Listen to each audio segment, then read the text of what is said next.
Hello and welcome to the Coming of Cage podcast, your Nicolas Cage movie review podcast. I'm one of your hosts, Derek, and your other host, Ryan, is right across the virtual meeting with me. That's right. Online meetings are great. This week, we are Hey, reviewing a Nick Cage movie. we are. I mean, you can always come over. Or you could come over. I mean, if you want to set up a space, man, yeah, let's do I it. don't need to set up a space. You want me to sit on your lap, like at your Yes, computer? obviously. That's how we'll just do it. We'll just share a microphone. So we're reviewing a Nicolas Cage movie this week, which is pretty usual for this podcast. Very on brand. Yeah. It's called The Wicker Man. It's a Yeah. 2006 dark comedy, folk horror, mystery thriller. And Not to be confused with the Christopher Lee film.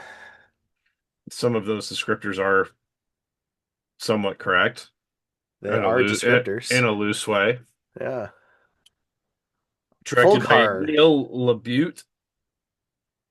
Uh-huh. I'm Uh-huh. sure I'm pronouncing that correctly. Yeah. Starring Nicolas Cage, Ellen Burstyn, Leelee Sobieski, and a bunch of other people that I don't know from anything. So that's Francis fun. Conroy. There's a couple cameos at the end of the theatrical version. True. Yeah, true. Those are not in the uncut version. It's always ironic when it's an uncut version that cuts other material from the theatrical and just adds other Well, stuff. it's different endings, so I mean, you can't have two endings to one movie. Um, I mean, the Lord of the Rings, of course, it has 17 endings, but I guess in my mind then it's more of a director's cut instead of an uncut, okay. Well, we're not here to you know. discuss those little anachronisms in the English language with Derek. That's a separate It's a podcast, separate podcast, much more popular than this one, I'm sure. probably. It was nominated for some awards. Really? Yeah, the Canadian Society of Cinematographers Awards gave it Best Cinematography in Theatrical Feature. Hmm. It was also nominated for five Razzies. Um, Yeah. Worst picture, worst actor, Nicolas Cage. Worst screen couple, Nicolas Cage in his bear suit. Worst remake or ripoff, and worst screenplay. That's Worst movie of the year at the Golden Schmoes Awards. The Stinkers Bad Movie Awards, worst oof. actor, Nicolas Cage, and worst remake. So, Those are rough. yeah, not flattering awards to win in general, except for the cinematography one. Mm-hmm. Mm-hmm. But yeah, I apparently don't understand all the categories that the Razzies have. Worst screen couple, Nicolas Cage and his bear suit.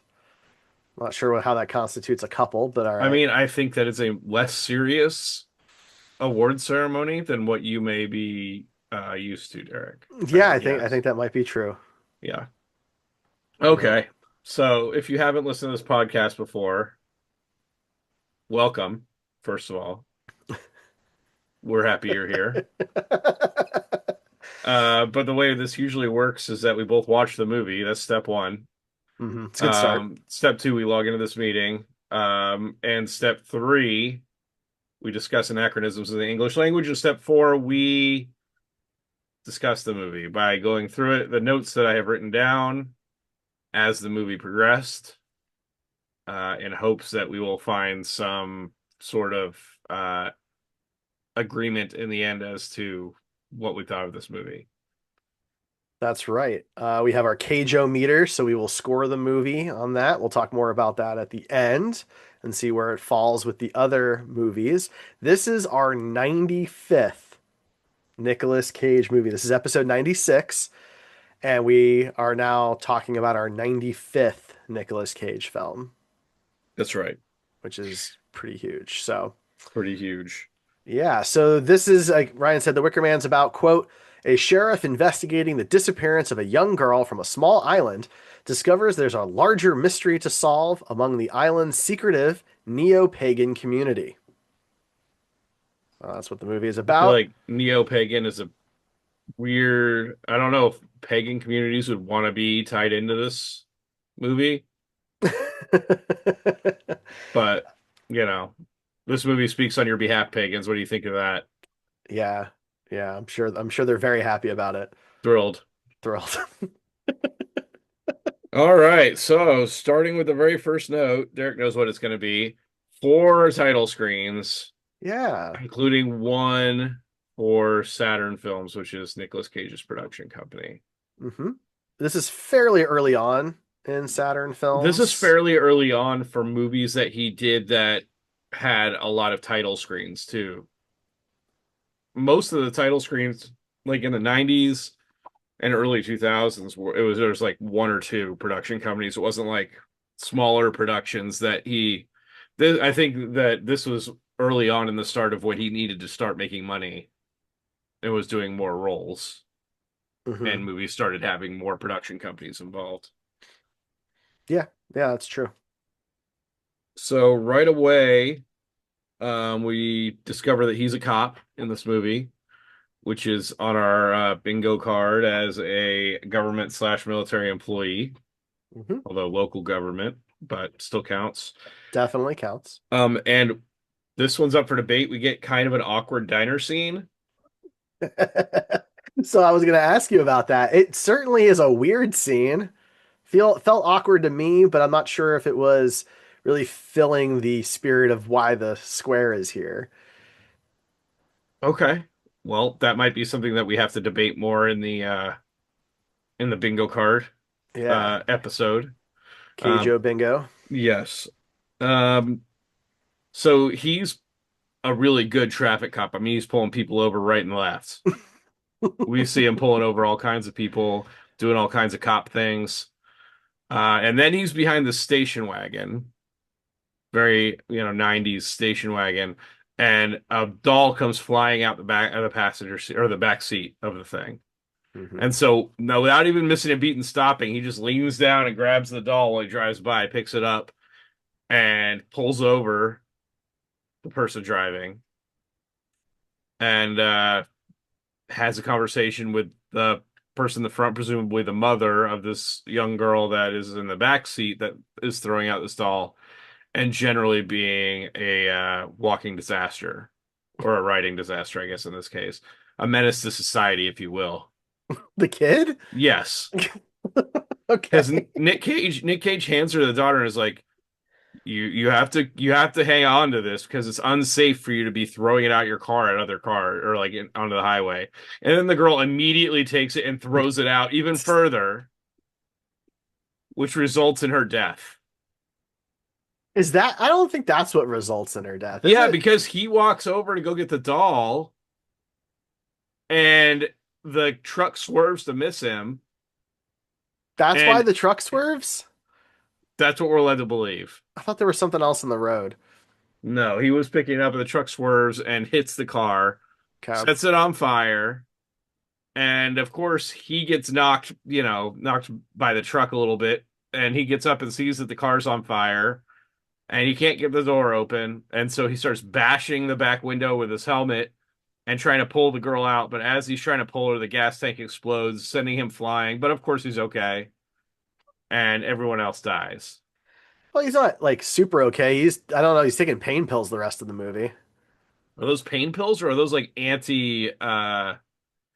like PTSD pills? I took those as Like mental anxiety pills. medicine. Yeah. I guess we don't know. Yeah, it could be. Because every time he has one of those weird visions, he takes it. That's true. No, that's a good point. Um, so yeah, they blow up and die. The woman and the daughter. Right, right, right. Yeah. So then we cut to like a few months later, and he's at his house, and a woman cop comes over to check on him, and she's like, "We miss you. Please come back when you're ready. Don't rush it." It's a Asks weird about his conversation. medication. Yeah, almost every conversation in this movie is awkward. I mean, that's true. But like, he asks like, who they were, like the woman and the girl, and the cop's like, "Oh, we never know." What do you mean you never know? You never know who victims are? Like, what does that mean? Yeah, it was weird. But I think she gives him a bunch of letters. I think like a she bunch of brought his his mail mail. from the station. Yeah. Yeah. And so there's one that stands out because it doesn't have a return address. It just has like a stamp of a bee. And he opens it up. And when I say that this letter is written with the most perfect handwriting I've ever seen, it looks like a medieval scroll that was scribed by somebody who their only job is to scribe. It's calligraphy. Who writes a letter with calligraphy? I mean, I Especially don't. like an anonymous letter. Well, I guess it wasn't really anonymous, asking for help finding a missing daughter. That's how That's everybody not the writes there, occasion. man. That's not the occasion to use calligraphy. I guess it didn't bother Um, me. but basically, the contents of the it only bothered me because he keeps referencing the letter, and every time I'm looking at this letter, I was like, nobody's handwriting is this perfect. Like a calligraphist, I can understand, but like doing a short thing, but like this is a full page letter without any seeming mistakes on it in any way. Maybe that's just how they write in Summersville, Maybe. Summer, whatever it is. But yeah, Summer's this Isle. letter basically is from an ex-girlfriend, or we don't really know a relation at this point, but it's from someone he used to know saying that he needs to come to Summer's Isle and solve a mystery of a missing girl, which is Right. the person's daughter that he's never met before, and he hasn't talked to this person in a long time. Hmm. And he's also not this isn't his jurisdiction. That doesn't seem to matter as the It movie doesn't matter. progresses. No, it doesn't matter at all. But I think it needs to be stated that he's a cop in California, Hmm. and this place he's going is in Washington. And Which he, is throughout the not in movie, California is invoking cop rights and constantly. flashing his badge. So, Yep. um, yeah, so he decides to go to Summersville or Summers Isle or whatever it's Summer's called, Isle, yeah. which Well, first, but requires, before he does it, he talks to somebody at the station. which makes no difference on anything in the movie. It well, it's important because later I'm going to complain about it. Okay, So I great. just wanted on the record that that happens. Yeah, he goes and talks to somebody, and there makes no difference in the outcome of the movie. Um, so yeah, he's on a boat heading to a plane to get to Summers Isle instead of just taking the boat straight there, I guess. And he's having visions of every little blonde girl with pigtails that he sees getting hit by a car, even though that's not how the girl died. Yeah, I mean, he's clearly struggling with what happened. I mean, we don't get any character development here, so for all we know, this is like the first deaths that have happened on his watch, and he's clearly not handling it well. Yeah, there's a girl on the boat that's like facing the outside of the boat, and this letter that he got had a picture of the girl that went missing, Who, of course, and looks like the girl who died in the car. exactly the same outfit, same hair. And so yeah, he sees this girl that looks very similar from the back on this boat, and yeah, he has immediately has a vision of a truck crashing into her, despite the fact that they're on a boat. And also, again, I want to reinstate that is not how the girl died. The girl died in a fire explosion. That was the result of a car accident. He's clear this that part I don't have as much of a problem with because he's clearly struggling mentally. Like Yeah. these aren't things that are actually happening. So he takes this boat to a dock where there's a plane pilot with like one of those those planes that can land on water. Hmm. And he asks the pilot like, what do I got to do to hitch a ride with you? And he's like, there's no possible way that's gonna happen. There is no, I would not violate these people's trust. And Nick's like, well, you could just drop me off like on the edge, like away from the people. And he's like, no, I would never do such a thing. And then Nick's like, what about for $20? And he's like, okay. That's $100, but all right. It is ridiculous. He's like, I don't want to lose this contract with the island, but he will risk this contract for $100. Right. It was just like the easiest persuasion check. Nick rolled a nat 20 for my D&D folks. Nick rolled a nat 20 on this persuasion check. You guys like, cool, man. Let's do it. He's got high Yeah, so charm, high charisma. my note was easy to bribe pilot. Um yeah, so he gets to the island and he immediately is just like walking through the woods and then he's on a path with a bunch of other people And there's people that don't even look at him. These people are dressed like, like you would think cultists would dress like, basically. That's like 1800s, 16, 17, 17, 1800s. Sure, but this takes place in 2006, Yeah, yeah, as far as but we that's can what they're tell. dressed like, you know. But he's walking on this path for a while with other people that don't seem phased by him being there, despite the fact that this is a closed community. And eventually, a couple of women with a couple of guys that are carrying a very heavy sack come upon him and are instantly questioning how he got there. And these are the most sus people you've ever seen in your life. These are the sussest, most sus people on the island. It's two guys carrying a bag that is wiggling and bleeding. There's Uh-huh. there's blood dripping from the bag. And then they act like Nick is crazy for wanting to ask what's in the bag when he's there looking for a missing child. It's okay though, because we never learn. We never learn, except they all laugh at him when they like make it look like it's gonna jump out of the bag at him, whatever it Yeah. is. I thought it was gonna be like a dead pig or something.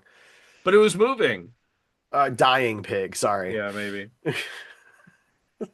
Um, he goes to like the local bar in town Hmm.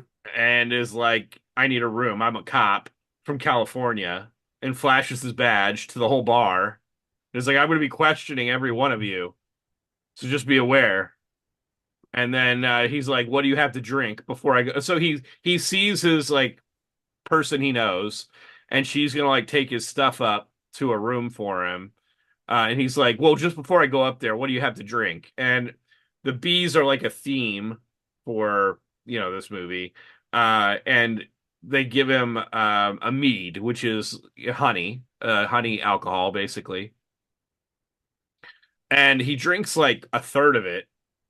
Cause it's weird because you can see it's like a clear glass.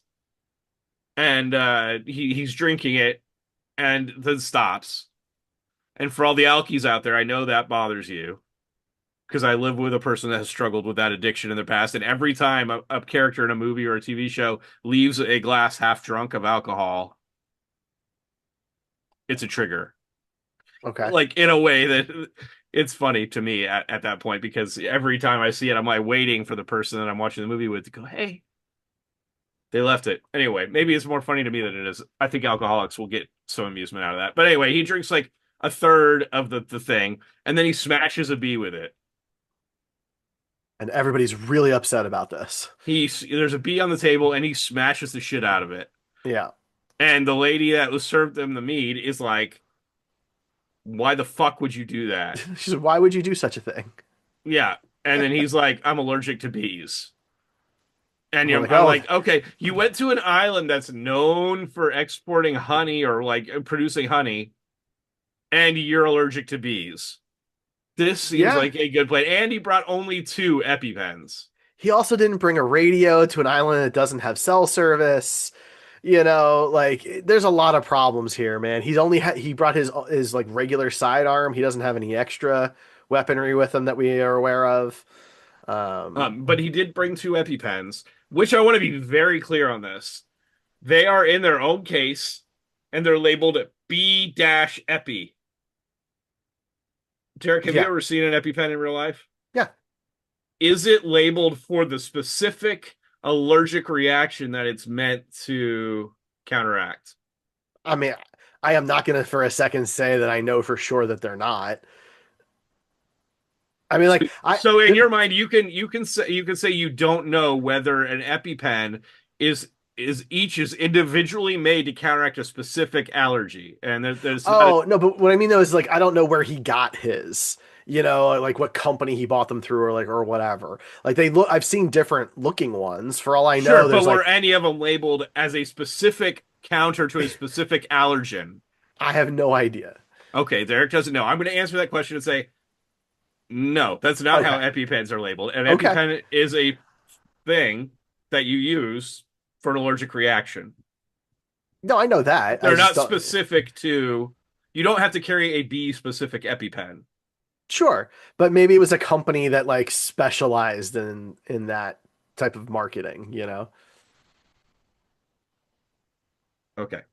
I don't know. Um. So he uh So he goes to sleep that night. He's talked to this woman, and she's like, "I'll meet you and talk to you," and she gives him basically no information throughout this whole thing, like throughout the whole movie. But even in this point, he's not getting any information really, except that she's not allowed to talk to him, and that this is a weird ass community. which we've Um, gathered.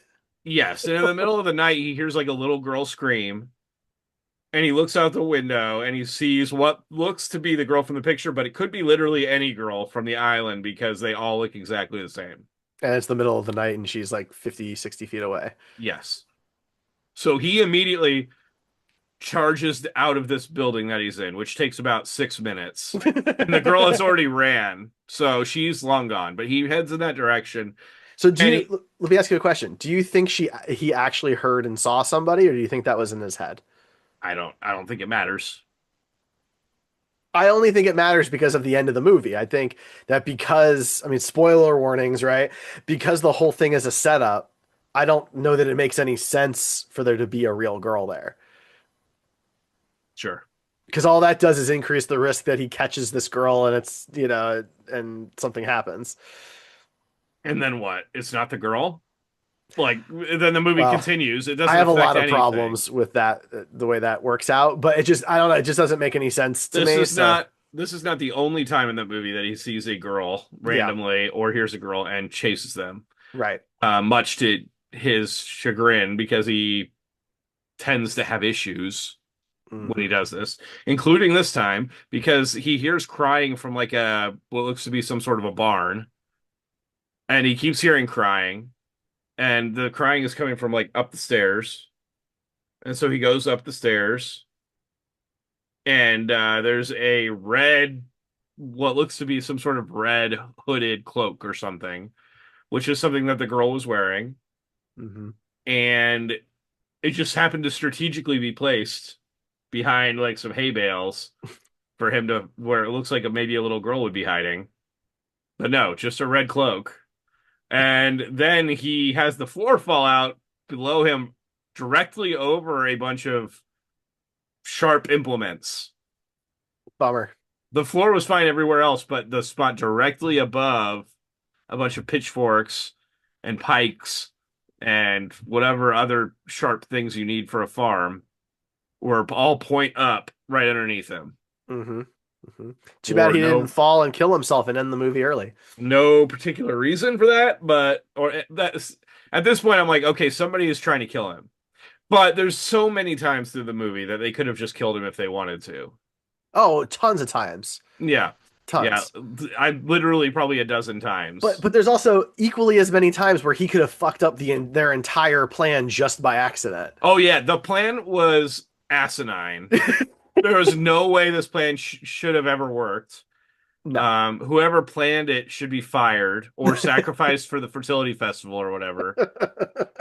What a ridiculous thing. It's so bad. It's so Yeah, bad. my note was unfortunately placed pile of sharp farm implements And where do you because keep your sharp farm implements, you know? directly under the weakest part of an upper floor. I mean, Exactly. obviously. Yeah. Um, so he goes back. He like falls through the floor, but he's hanging on and presumably pulls himself up and walks back to the place We he's see him pull staying and goes himself to up. sleep. We see Right, him but pull, but but then he just goes back to sleep, I guess, yeah, I guess. and wakes up the next morning and he's looking at a wall that he never noticed before in this room where he's Uh-huh. been several times. And there's a bunch of pictures of weird. Well, the girls aren't weird. They're weird pictures of young girls in like some sort of ritual looking thing, like a ritual circle. It almost looks like they're in like a fairy circle, kind of a fey circle kind of thing. Yeah, yeah, yeah, yeah. And so he sees all these pictures and notices that the most recent one is missing. Well, it's not just missing. The glass is broken and there's shards of glass on the ground below it. So like As to indicate that there was a struggle in this one picture, the lowest one to the floor and in the corner was the only one damaged. it's just, oh my Again, God. immaculate planning. So then he decides to he sees another girl that he had talked to once. And so he decides to go talk to her because he needs to ask where somebody's at. And so he goes and talks to her and she's like chopping wood or something. Hmm. And towards the end of their conversation, she just asks him if she can go with him when he leaves. Yeah. Hmm. Because she's acted a little bit different than the other people, so I think, the idea here she's supposed to be playing innocent. Right. Obviously, she's not, but Yeah. So he gets sent to the school. There's like a schoolhouse with like probably 20 kids in it that all dress and do their hair identically. And it's not just kids, it is girls. There's no boys. right. Um, and a very suspicious acting teacher. So he goes in there and starts asking all the girls to look at this picture and tell him if they've seen this little girl. And all these girls say no, never seen him before. And the teacher's asking very suspicious this whole time. And so Nick, using his cop powers that work no matter where he is in the United States or world, presumably, um, goes to the desk and starts digging through stuff and finds an attendance book and finds the person's name the girl's name that he's looking for crossed out in the attendance book. Again, good planning. It's Yeah, so subtle. it's so unclear to me. I He's such a also, good detective. he's such a good detective. I also just find it like implausible that they can get all of these kids to just cooperate without any slip ups or mistakes. Don't you know raising kids is super easy, Derek? Super easy. Yeah, Yeah, and they it's been always it's a do breeze. exactly what they say. Yeah, Uh-huh. they always do exactly what adults say. So, Yeah, it's the easiest thing I've ever done. according to this movie, I mean, this you just put podcast is them in harder. you just put them in pigtails and all matching outfits, and they do everything the adults say without question. And then put them on an island with no electricity and Exactly. Yeah, make them take care of bees. Sacrifice one of them every year. Um, I think the girl's name is Rowan. But the missing girl, yeah. yeah, yeah, and so the teacher goes out uh outside with Nick. And was it just me, or did you get some weird sexual tension between the teacher and Nick? I didn't get that. I did. I mean, I thought she had a really like attractive face, so maybe that was where that was coming from. But Interesting. I felt that I she mean, just straight up despised him. honestly, it seemed to me that like all the girls in the island were pretty boned up when he was walking around. I mean, I felt like most of them hated him, aside from the one girl who was chopping wood. Well, when you see the guys that they're using for breeding later in the movie, like Nick is like a supermodel. And I think he's an attractive man already, but all those men make him look so much better. Well, and it's not like this movie was trying to make him look particularly amazing. Like, No, it's it's not true. like It was It's not not Ghost flattering. Rider. Right. Yeah, it wasn't yeah, he wasn't designed to be like a action star in this movie. Um but yeah, so the teacher goes outside with him, and there's extreme sexual tension. But the teacher says that she died. She burned to death, and that there's a grave in the graveyard near the church. And so Nick goes to the graveyard and sees there's a patch of fresh dirt and is like picking at the dirt and tasting it for some reason. And the girl that he knows on the island, Her name's Willow. Willow, is there. And she's like, that's not her grave. And Nick's like, Uh-huh. okay, I believe you. And they walk to ancient ruins and a crypt. It's an old church that's like collapsed at this point. Right, but an ancient church in Washington? I mean, I don't think it's supposed to be ancient. I think it's probably like, It had a oh, crypt. well, I mean, cemeteries have crypts and stuff sometimes. Like that in and of itself isn't like a But big this was deal. in the middle of the church. Yeah, I think it was built under the church, is I think the idea. It just seemed weird to But me. This I mean, this this building seemed really like when you go to England and you're touring like historical castles and stuff, like Stonehenge era ancient. And I'm like, this is Washington. Why is there?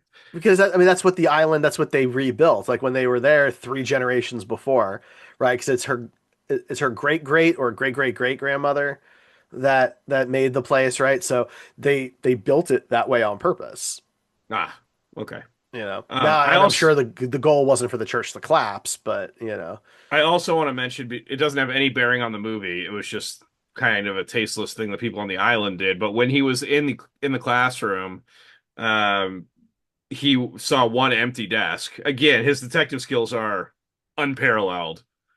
And he goes over to the desk, goes, "This must be her desk, huh?" And all the kids are just like staring at him. And he opens the desk, and a crow flies out that apparently they've been keeping in there. They say, quote, until the crow can't stand it anymore. But how do they know when the crow can't stand it anymore? It's just gonna die. yeah, that was unclear, and Morbid. morbid's a good word for it. I mean, crows are one of the most intelligent birds out there. They're extremely intelligent, so it makes it even not that it's not cruel for lesser animals, but it seems to be even more cruel.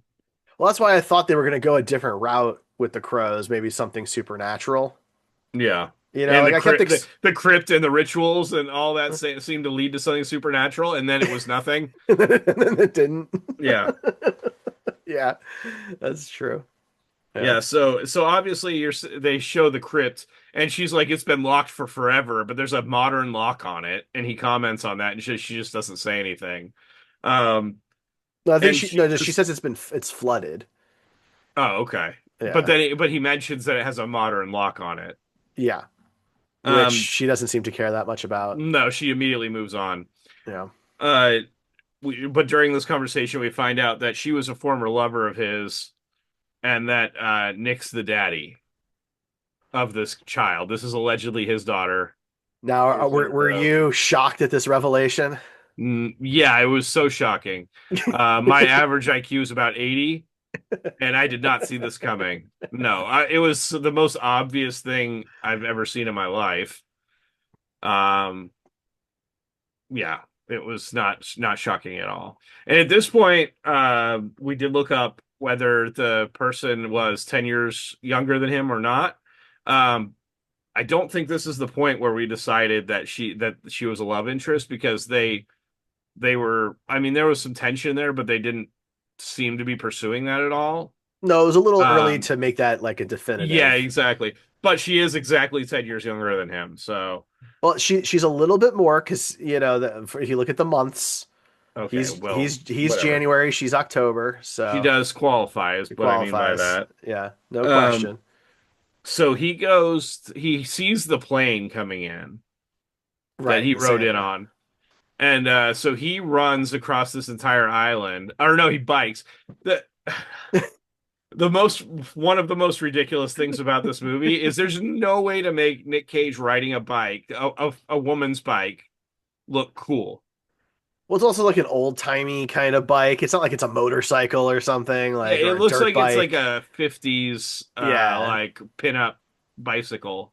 very much. Yeah, and so there's no way he looks cool riding this, but they spend a lot of time showing shots of him riding this. Maybe it's to echo the motorcycle that he was riding in the beginning of the movie because he was a motorcycle cop. I don't know, but he rides this bike all over the place, and he gets down to the dock, and the guy isn't there. He wants to use the guy's radio, Right. and so he sits at the dock, and he has a vision again of a dead girl floating underneath the dock in like a grate, and he can't pull the grate up, so he jumps in to swim under the dock to try and save her, even though we don't know how long she's been down there in this vision. But then he like can't save her and wakes up, and the dead girl's body is in his hands, and then he wakes up again, which is a trope I fucking hate. The vision within a vision. Yeah, it's like okay, you're not tricking anybody, you're not being clever. It's just bad storytelling. But yeah, and then he wakes up a third time and or a second time, I guess it is. And he realizes he's still sitting at the dock. And so I think is this the point where he decides to swim out there? Yes. Hmm. Yeah. Oh, after the vision, he seems to take these pills after his visions, and he does finally dry swallow a pill Yeah, it was the on that scene. third time's a charm. Yeah, third time taking the pills, and we were waiting for it because we have that on the Nick Cage bingo. Yep. Um, Keijo bingo. Yeah, I don't think That's he also swims where to the. the 10-year difference in the love Yeah, interest is on that as well. I don't think we see him swim to the boat at this point. I think that's later. You think? I thought it was then, but okay. It might be. I didn't notate it. Um, we see these people walking around in weird hoods. Like they have hoods and then they have like a circle like Yeah. thing on them. It they look like very old maybe beekeeping Hmm. outfits. Um, That part was fine. I mean, it was fine. It was just added to the weirdness of the island. mm, And they were like their own creepy like sect of these groups of women because we never really see any people take them off. So for all we know, that's the whole character. Um, but yeah, so he goes and talks to the doctor on the island. Oh no, he goes. So he goes and looks at, despite being allergic to bees, he goes and like decides to investigate some beehives and he because does, he thinks he sees a little girl running behind the beehives. but he doesn't even have like the EpiPen with him. No, he does. He does? Yeah. So Okay. he starts to get stung and starts running away from the bees, which my father used to do and have an apiary at his property, and he had a small group of bees and would get his honey. And the one thing that you never want to do when you get stung by bees is start moving like in a really jerky, crazy manners and running. Because when you get stung, it releases like a pheromone that attracts other bees to start stinging you. And the more you're moving and the more heat you're generating, the more bees are going to be attracted to you. That's good to know. Yeah, so don't do that. But he immediately does that. And you would think if you're allergic to bees, you'd probably know that more than the You'd have average some person. precaution, yeah, or that Yeah. maybe just not to go near the hives at all. But you'd think you'd Um, have some like tips and tricks for avoiding it, you you would know? think. But he gets stung and he's trying to get away and he goes down and he pulls the EpiPen out of his jacket Okay. and collapses with the EpiPen in his hand. And the he wakes up and he's perfectly fine. Totally good, other than being a little dizzy when he gets up, he's 100%. But the doctor is in there and he questions her a little bit and he asks her if she used this EpiPen. And she's like, "No, we used the old way because you were close to death." And it's never explained what that is or how that works or It works better than modern medicine, clearly, apparently. because he's not swollen other than like a couple of spots on his arm. He's totally fine, in a matter of hours. Um, so yeah, the doctor is kind of ushering him out of this place once he's up. And so he goes and hides in the woods until the doctor leaves. Um, And then he breaks in. I think you're mixing up scenes because he's in the leader Sister Summer's Isle. That's where he wakes up Oh, after the bee okay. stings. And then he goes and tries to break into. I think he already met with the doctor at this point Okay. because he's trying to question everybody because the doctor took the photo. Apparently the doctor is the only person on the island with a camera. Fine. Right. And so she took the photo and so he goes to question her. And then he hides in the bushes, she leaves, he breaks in, finds the other photos. Yeah. Um, But first he finds a bunch of fetuses in jars. yeah, very like Alien Resurrection for those who've seen that one. That was creepy. No Yeah. real explanation there. Finds the photo, and then leaves and runs into Willow where they make out for a little while.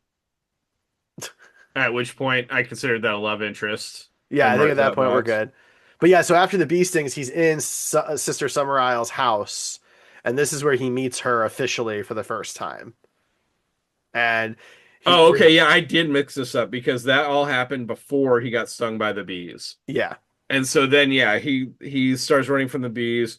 They have a male butler, which is one of a few men that we've seen in Hmm. this movie that doesn't really talk. I'm Um, not sure. So I am fairly confident that the males on the island cannot speak or are not allowed to speak. Well, one of them, when he goes and asks them to stand up against the girls, says something, but it's like really muffled. It's almost like his tongue got cut out or something. Yeah, it was more like a noise than a word. It's like it sounded to me like he was trying to say a word and didn't, or something like that. So But yeah, maybe, you're yeah, maybe right. they don't have tongues, or whatever. Yeah, which sucks for the women, but Um, so yeah, the he has this meeting with the head sister or whatever. And he's requesting that he can exhume the grave and do an autopsy on the body because apparently he's qualified for that.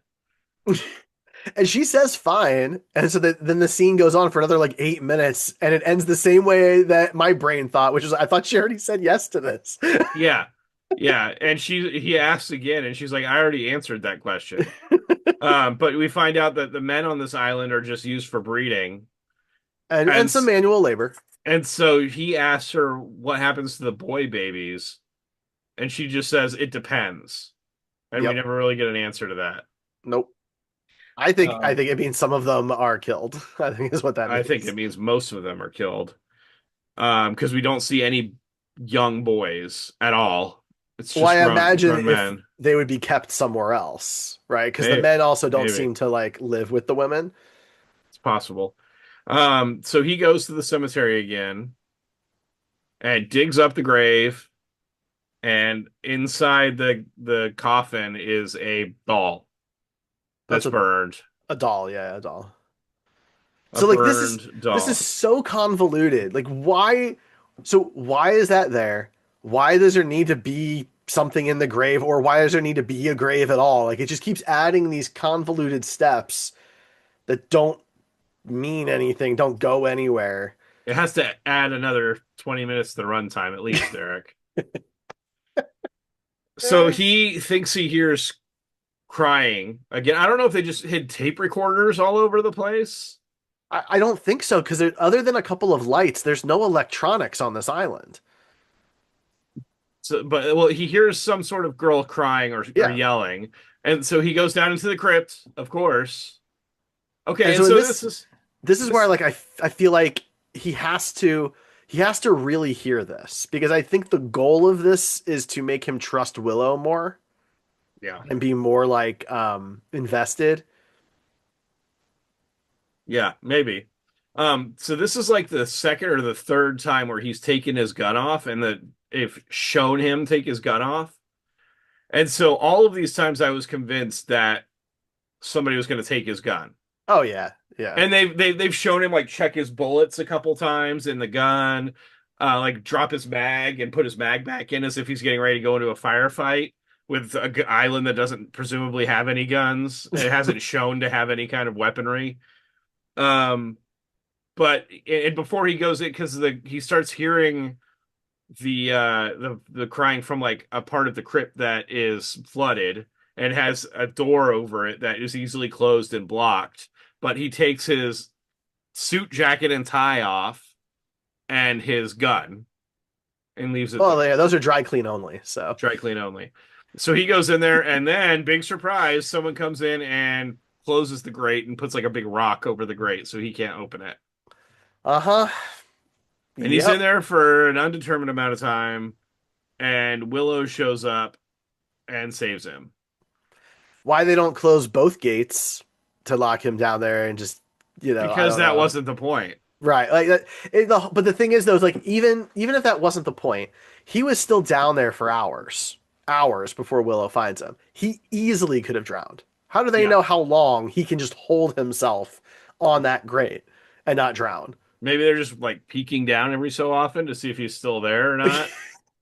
Someone's I don't on know. watch duty. But he gets out of the water when she rescues him, and they show him putting on a suit jacket, but they don't show his gun getting put on. So I was like, okay, they definitely took his gun this time. Well, then in the next scene, he has his gun on. So I'm like, okay, well, I'm wrong about that. But now he starts getting cagey. A little bit. He's relatively normal in this role up Yeah. until this point. He starts getting cagey now he's been rescued. He goes to like the lead sister's house again and starts kicking in doors. I mean, he is literally just booting doors open Hmm. until he gets to one where there's a woman that's naked and covered in bees for with no explanation. at She's just all. sitting in a chair with bees strategically placed on her. Yeah. So they get the PG-13 rating.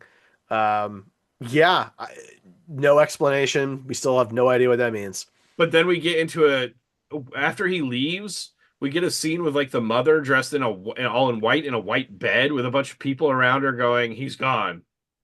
She's like, good, But good. that it doesn't mean anything because it doesn't, we still have no idea. Yeah, And what if he had kicked in that door?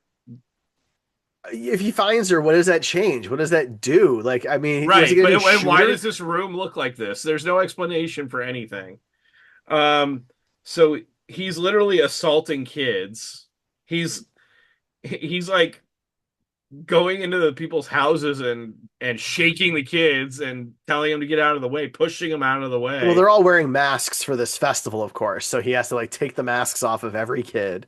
Yeah. And I mean, they all, not all, that's not fair, but most of them look similar, Yeah. right? And he does pull a gun on a teacher, the one that he had sexual tension with, in order to steal her bike. So he Yes. does. So here's my question. Does this count as Nicolas Cage as a current or former criminal? Because he's done breaking and entering, he's stolen a bike, he's trying to exercise powers of law that do not apply to him here. At what point is he considered a criminal? So that's an interesting question. I think there's an argument to be made for all the reasons you said, but that Because prob cops can't just break and enter. well, and it's complete. Even if he was within his own jurisdiction, that would be wrong. And he's not Right. within his own jurisdiction anyway. He's Yeah. not supposed to be there. He wasn't sent there on official business. He left in in a personal, private capacity across state lines.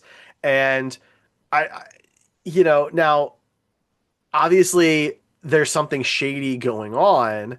So he's the protagonist hero of the movie. He's not being a bad guy. Right. So it is a little unclear. Okay. We can discuss that later. So he goes down to the dock where the pilot was and the plane, and I think this is where he swims out to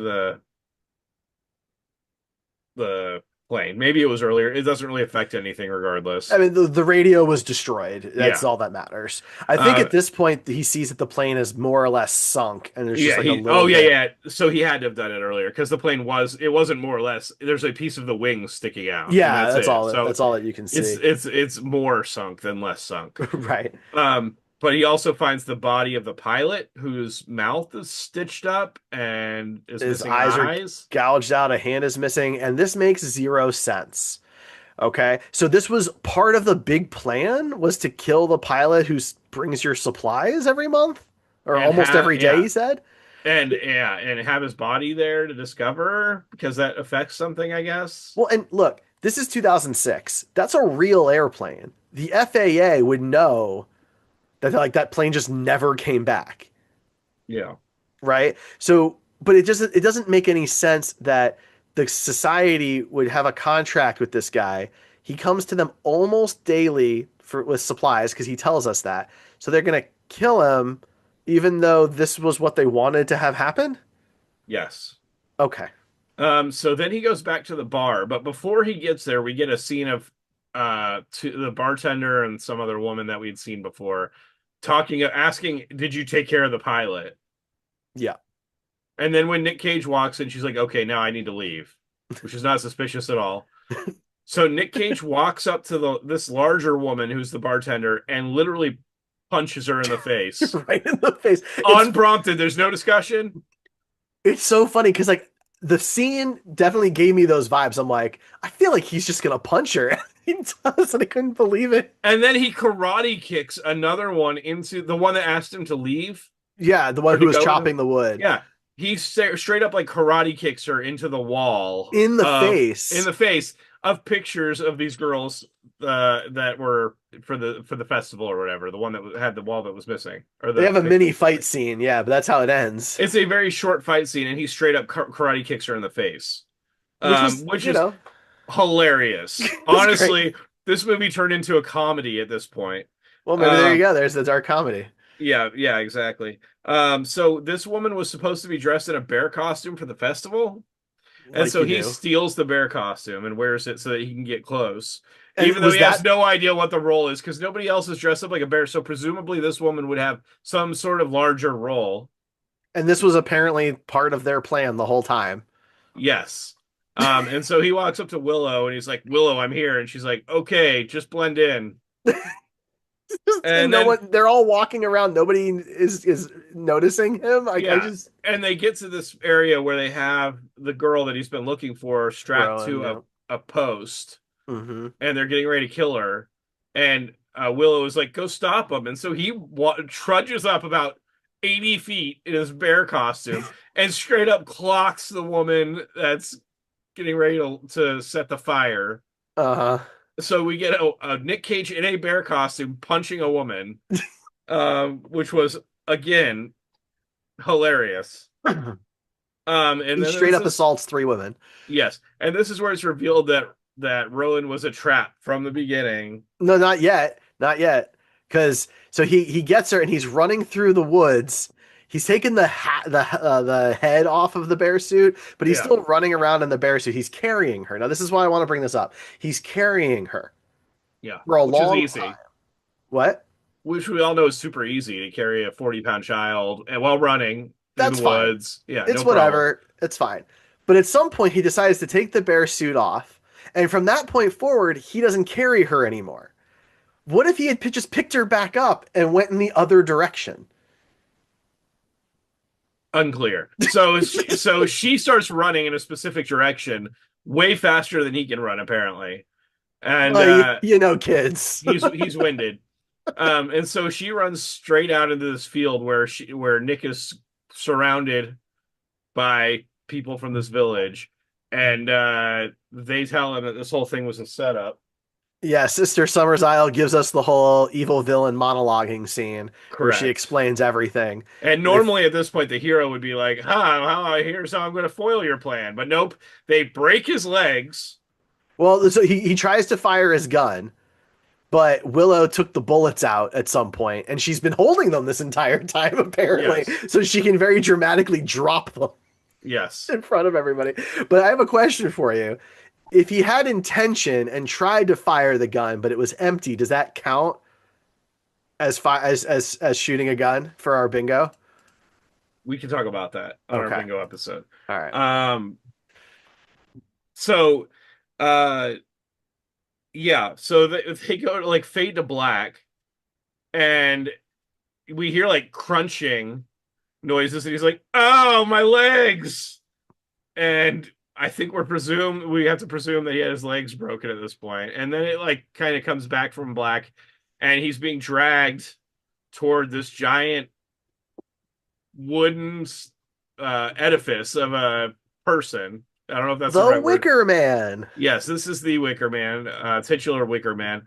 That somehow he's never noticed on this island. He's been Either all that over the place Either that or they built it in like 2 hours while he was in the crypt. Well, I guess he was in the crypt probably longer than that, but overnight. that's why they put him in the crypt so they had time to build it, That must have obviously. been it. That must have been it. But yeah. Yeah, so The this whole thing Amish was can a raise a setup. barn in a day, so When they explain this, they explain it that the whole thing was a setup from the day that Willow chose him to bear her child. Uh-huh. And so we're to believe that everything that's happened to Nick, including the car crash, was all planned by them. Was the crash planned by them? You think it's a coincidence that the girl had pigtails and was wearing the same outfit? I do. Okay. I don't. Because where? How does that factor into the plan? How does anything that happens in this movie factor into a plan, Derek?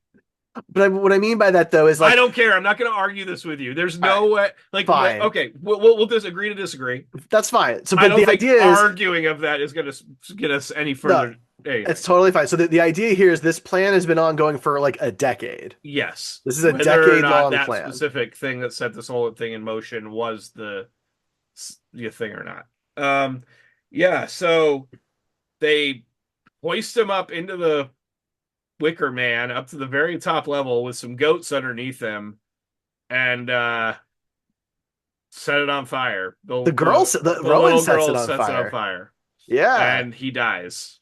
And he burns alive inside the Wicker Man Yeah, and as at everybody this point in the watches. movie, I'm looking, and Derek, you probably had a similar thing. Well, maybe not because I spoiled it for you, but um, at this point in the movie, I'm going, huh?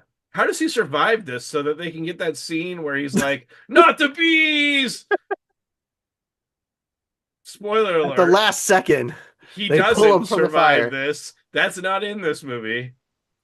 Yeah, so it turns out there's two versions of the film. There's the theatrical version, which is what Ryan and I both watched, and then there's the uncut version, which is the version my wife originally watched. She watched this with me, but she had seen it back in the day when it first hit DVD, and that one has a different ending. Yes. And so in this ending, James Franco is They, selected to be the next Nick Cage for their next sacrifice in 10 years or whatever. well, yeah, And because like they jump ahead 6 months, and Willow and the other girl, Sister Beach, the one who gets karate kicked in the face, they're now back somewhere in California with James Franco and Jason Ritter is the other guy. yeah, and they're trying to it just so happens that James Franco is in the, police academy Like you do. like you do because they only apparently do this with cops. That's part of the plan. It's to make it work because they have to be a amazing detective.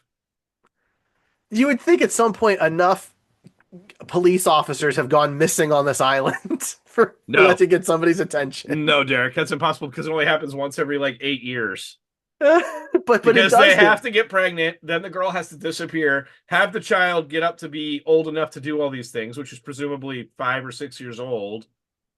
But they do this harvest thing every year, right? The Wicker Well, Man. I think the Wicker Man is a different festival. That's a different. So that, The harvest thing, because the harvest thing is the one with the little girls with the thing. well, I don't know if that's real or not. I It's mean, none of it's probably real. This is crazy, and I think most Wiccan or pagan people would be pretty disappointed if we actually thought this was a real thing.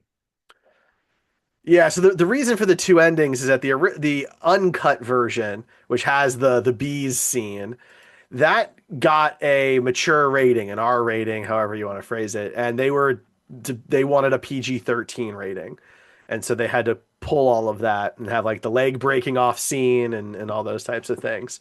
Um, but the alternate version of the film has most of the same ending. There aren't the differences are fairly minor. Basically, he gets held down, his legs are broken, and then they put that famous wire mesh thing over his head where they pour in all the bees.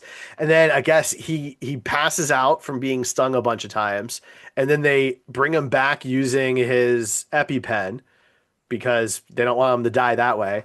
And then and then um they they do the still burning thing. The Wicker Man itself scene still happens. That's why his face is kind of messed up when they reveal him when they take the blanket off of him. But the post scene, the 6 months later jump scene, that's not in it. So like that's the end of the movie. So So Nick dies at the end, which is another one of our bingo cards. he does. Slots. He dies at the end. Willow was in on it the entire time, and the daughter was in on it the entire time, the whole all of it, and they just thought that he was definitely gonna show up, and once he was there, he was never gonna leave or stumble across anything or accidentally kill anybody or anything like I that. really wish at this point we'd kept track of how many of these movies Nick Cage dies by the end in. You I know mean, what I I could, mean? yeah. That would be a fun like statistic to have next to our Cage-O ratings or our Cage rating system. I mean, we brought that up before. The problem is we didn't start Keijo Bingo till later, and No, but I so mean, died by the end had been enough of a trope even in the first few, movies that we decided it needed to be on the bingo card. yeah, absolutely. That's the thing. I think it would be hard to go back Yeah. and be 100% accurate. Yeah. Okay, so yeah, at this point in the podcast, usually we go through and look at some user reviews on IMDb and try and because we get in our own little bubble here. We want to try and burst out of that bubble and read some other people's opinions and see if maybe they'll convince us to change our ratings. So, Derek, do you think I should start with 10-star ratings or 1-star ratings on this movie?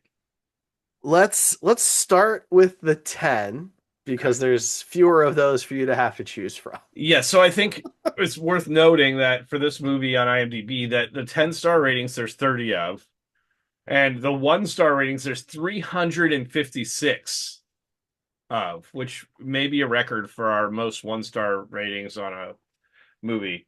Um, so for 10 out of 10, the voted most helpful uh comment or review is from Swatty123. It's titled "Everybody Deserves to Watch This Movie for One Reason: The Wicker Man Drinking Game." Oh, I okay. have a feeling there's alcohol poisoning coming. Drink if Nick Cage in a bear suit punches a woman in the face. Uh, Nick Cage pops pills. Nick Cage hits anything trying to hurt it, including slash especially people. Willow fails to complete a sentence. Anything gets hit by a truck. Nick Cage Jesus. raises his voice slash shouts. Nick Cage makes an unreasonable demand. Nick Cage points with his entire arm. Anytime you suspect Nick Cage has been allowed to supply his own wardrobe, Really? I thought he looked fine in this one. He's mostly wearing like a suit. someone is intimidated by bees.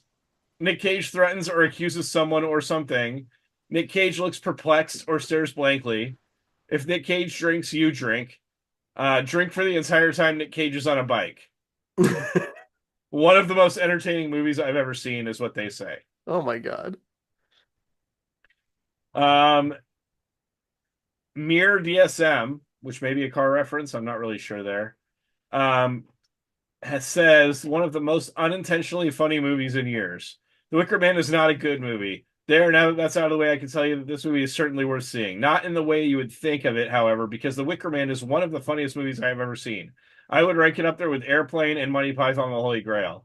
What's the best part about this? This film is supposed to be a horror movie. I wasn't scared at all. In fact, I couldn't be scared or even shocked because there were parts where I couldn't stop laughing.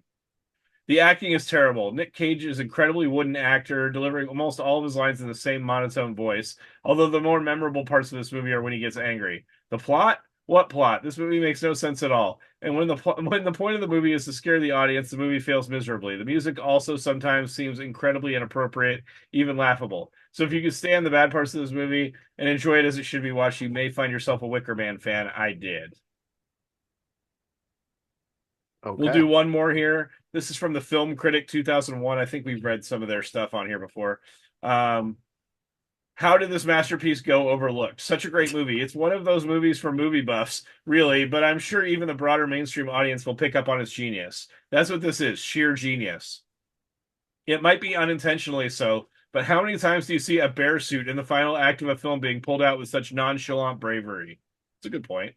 The beginning might leave you a little confused, but the moment you catch that horrible acting delivered by the police buddy, you get a hint of what's to come. A lot of laugh out loud moments. Many lines of dialogue are sure to become cult classic, such as phallic symbols, the bees are in my eyes, how did it get burned times four, step away from the bike, and many others.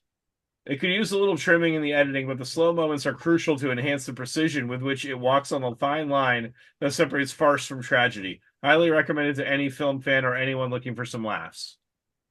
Some of that I actually agree with. Eh, I do think it's better than it should be simply because of how bad it is.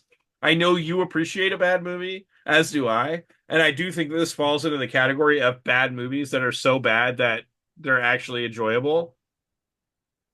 Maybe I not don't for you. I don't know. yeah, I don't think it gets there for me because I just don't think it makes much sense. But does it need to make sense when Nick Cage in a bear suit is punching people, I women? mean, that was it was bizarre. I don't recall laughing at that. I thought at that point I was just like, this is ridiculous. Um, I don't I don't know. I don't think the movie is bad enough to be so bad it's good. It's not like a Mystery Science Theater 3000 kind of thing for me. I think it's just a movie that doesn't it just doesn't make sense. The ending doesn't make sense. The characters are not making sense. There's just a lot of inconsistencies. I mean, it just doesn't work well for me. We've Okay, well seen worse. maybe you'll agree with some of these 1 out of 10 reviews then. Okay. We've got B Shop Dan, who posted this review in August of 2006. This movie is the biggest waste of $9 that I've spent in a very, very long time. If you knew how often I went to the movies, you'd probably say that's hard to imagine, but nevertheless, it's true. After seeing the trailer for this movie, I knew I had to see it. If you're a fan of horror, mystery, and suspense, why wouldn't you? The trailer is nothing less than intriguing and exciting. Unfortunately, the movie is none of these. The cinematography to the script to the acting, this movie is a complete flop. If you're reading this planning to go to the movie expecting some thrills, mystery, action, horror, or anything other than a waste of an hour and 45 minutes, I'm afraid you're in for disappointment. Why is it so bad, you might be asking yourself? Let me tell you. The movie was neither mysterious nor suspenseful. Nothing about the movie made me the least bit on edge, frightened, or curious. The script was at best laughable. There were numerous times throughout the film where the dialogue was just so ridiculous. I began to write it off as comic relief, only to find out a few minutes later that wasn't. The acting was absolutely dreadful. I like Nicolas Cage, but this was a miss. Without exception, every performance in this movie was incredibly below average. The cinematography was awful, with not one moment of suspense or mystique. Finally, the story is completely transparent. You can see the end of this movie a mile away. I'm not usually a very harsh critic. Frankly, when I go see a comedy, I want to laugh. And when I go see a mystery or suspense horror, I just want to be surprised. This movie was boring, poorly acted, poorly written, and an overwhelming disappointment. Do yourself a favor and go see something else. That has 521 thumbs up. Yeah, I mean, I think that's a little harsh. I'm not going to go so far as to say that none of the acting is good. I don't think the cinematography is bad. Like technically, I don't have any problems with the movie. I don't think there's any like bad shots or, unwatchable type scenes or anything like that. But I just think the story doesn't work. I'll do one more here just because they're all pretty similar. Yeah. This one's from Zhao Yubu, also from 2006. Definitely pass on this movie. I haven't seen the original, but just wanted to drop a quick note to anyone who happens to scroll down this far. Wicker Man is the worst movie I've seen this year, maybe even in 2 years. I wish I could ask the theater for my money back or turn back time to warn myself not to see it. I'll give it two positive nods. The sarcasm of Cage's character at least got some laughs from me, and the scenery of the island was beautiful. Sorry, that's it. Here come the jeers. The movie's plot is only propelled forward because the other characters won't give Cage any straight answers, and he puts up with this. How could this go on for over an hour of my time, much less days in the movie? It's beyond me. Not to mention the plot is full of holes. You leave the theater with enough unanswered questions to fill a library. How anyone could read the script and think, yes, people should pay $11 to see this shady outline of what a film should look like is beyond me. Do not go see this flick or even rent it on DVD. So there you go. 10 out of 10s and 1 out of 10s. Now it's our turn. So Now we it's have our our turn. Cage-O-meter. We review all of the Nicolas Cage movies on two scales, overall quality and overall caginess. One is low, 20 is high. We use a 20-point scale because Nick's been in a lot of things, and it makes it a little bit easier to differentiate between the movies when we do that. So, The Wicker Man, we'll start with quality. Um, I think, I've probably made myself pretty clear at this point generally how I feel about it. So I'm gonna go ahead and just give it an 8. I think it's a little below average. It's not terrible. We've certainly seen worse, but we've all also seen a lot better. So Yeah, I mean, when we were talking earlier, and I said that I think this is a movie that's so bad it's good. I still stand by that, but I don't think it's like masterpiece Nick Cage level. I think it's still in that average range. I'd give it just a straight 10. I think it's right in the middle of average, especially considering that the scenes that everybody watches this movie for aren't even really in the theatrical cut. Um, yeah, I think it's just it should be lower, but because it turned into a comedy for me more than it was what it was supposed to be, that gave it a little extra in my book. So yeah, I'm at a 10 on it. fair enough. Yeah. Okay. And then we have caginess. So this one's a little interesting because for the first two acts or whatever, he's plays it very straight, very mellow. He's a pretty straightforward Even character. for half of the third act, Yeah. he's not that cagey. I mean, It's really not till the end, and where keep in he's mind that the B scene is not in this. Well, that's the question, right? Like we've seen that scene on its own because of how famous it is and everything like that. It is in an official version of the film, the uncut version. So do we include that in our rating? I feel like we have to. I guess we can. It doesn't really. It's not going to be that big of a change. No, I just, to be like, if you were to buy it on DVD, that's probably the version that you're going to get. Whereas, like, if you stream it, you're not getting that. Right. Right. I think that's just kind of the difference. If I had known that going into it, I would have just bought the DVD and watched that version because I prefer to do it that way. We could So always do two ratings for one for the theatrical cut and one for the unrated or the unrated cut. I mean, we could, but my system doesn't really have a Yeah, we don't slot want for to put that. all that extra work on you. Yeah, it's a lot. It's a lot of no. But let's talk caginess. So it's a little bit harder when there is a good amount, but it's all kind of like at the very tail end of the movie. So it's not a ton or anything like that. What are you feeling? Because I'm a little on the fence. I mean, it's yeah. If we're including that B scene, then maybe I don't know. I'm thinking a pretty average, like right in the middle score because like you said, the first two acts are just not cagey at all. So I'm thinking like a 10, maybe an 11. Okay. Which do you want? I don't know. Where are you at with it? I'm actually a little bit lower, so I was going to say 9. Okay, well, then I'll stick with a 10. Okay. So we have that actually gives us a 9 on quality and a 9.5 on caginess, which just barely pushes it into the high kg, low quality quadrant, which is a quadrant of movies that maybe you do want to watch, right? There's 4 quadrants. You've got the high cage, high quality. Those are some heavy hitters. Unbearable Weight, Leaving Las Vegas, The Family Man, the Weatherman's up there as well, Matchstick Men. You've got the low kg but high quality Pig, Joe, those movies, and then you've got the low quality but high caginess things like Prisoners of the Ghostland, Vampire's Kiss, Zondali, and then you have low quality, low kg, and those are probably movies that are, if you're gonna prioritize, those would probably be lower down on your list. And this just pushes itself into the low quality, high kg quadrant. So there we go. All right. Well, next, what we have to do here is we have to determine what movie is going to join the Wheel o' Cage and replace the Wicker Man. We're down to just 5 movies that have not joined the wheel yet. And finally joining the wheel and officially eligible to be picked, the last movie in the Nicolas Cage Trinity, The Rock. We've already A covered, 90s action staple. yes, we've already covered Face Off and Con Air, 2 classics from Mhm. Nicolas Cage's Trinity. The Rock is now eligible to be picked. To find out which Nicolas Cage movie we talk about next time on the show, you'll have to watch The Wheel o' Cage. You can go to comingofcage.com for all of our links. You can watch Cage O Bingo. We talked a lot about that through this episode. See if either of us got a bingo with this one. And then find out what we're going to talk about next time. You can subscribe to the Coming of Cage podcast on your app of choice, and you can watch us on the Derrico Studios YouTube channel. Again, all the links at comingofcage.com.